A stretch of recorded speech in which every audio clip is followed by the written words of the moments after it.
It's one of the first steps when a woman arrives in an American hospital to give birth, but a new report details how it can lead to an unneeded major procedure. We're talking about fetal monitors, which are strapped to a woman's stomach before labor. Doctors often use them to determine whether there are any abnormalities. If they are, they may call for an emergency cesarean or C-section. But a recent report from the New York Times finds these fetal monitors don't accurately predict whether a baby is in distress. In fact, they also found they're more likely to lead to unnecessary surgeries, putting mothers at risk. The Times reports the reliance on fetal monitors is also what's driving the high C-section rate in the U.S. The CDC said the procedure accounted for more than 32% of all deliveries in 2023. For more, let's bring in the author of that article, Sarah Kliff. She's an investigative healthcare reporter for the New York Times. Sarah, thanks for being here. I had one of those strapped to me for both of my babies, and you write that American doctors have long ignored problems associated with this. Why? Yeah, me too for both of my deliveries. And I think there's a few drivers. One is legal. There is a lot of worry if they don't do this, they could be found at risk of a courtroom of being negligent if something did go wrong. Another is financial. Staffing wise, it is easier to be using these monitors than constantly going around checking patients. So with the stethoscope, which is essentially the alternative.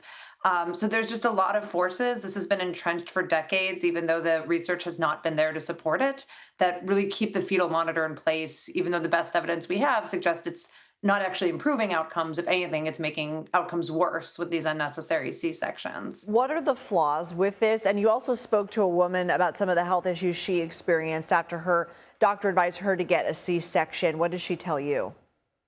Yeah, I mean, the big flaw with this is unfortunately it is just not that good at figuring out if a fetus is in distress. Often, when doctors think they see signs of distress, there's an overreaction and there's an unnecessary C-section.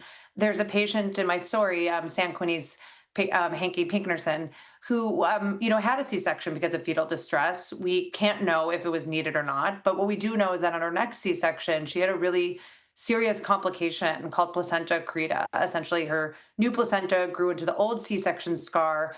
It got stuck there, and that leads to a very dangerous delivery. She had to have a hysterectomy, could no longer have any more children, which was really devastating for her. So while C-sections are generally a quite safe surgery, they do have a higher complication rate than, vaginal delivery. And the doctors I talked to said, if you can avoid major abdominal surgery, if there isn't a benefit to it, you absolutely should be doing that.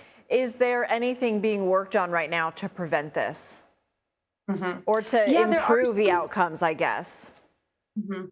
Yeah, there's kind of been a parade over the decade of different technologies that all promise we're going to make this work. We're going to interpret it. You can add us on. The latest are artificial intelligence tools that kind of promise to sift through the noise and figure out what is truly distress and what isn't. So far they have been pretty eagerly adopted by hospitals. About a third of American hospitals use one AI platform. But there isn't research yet showing that they work, much like the original fetal monitor. They're being rolled out without studies showing that they improve care. And that, for some doctors is a worrisome sign that we're just kind of investing even deeper in this technology, even though we have decades of evidence that it's not leading to healthier births. Well, we look forward to more of your reporting on this topic and others. Sarah Kliff, thank you.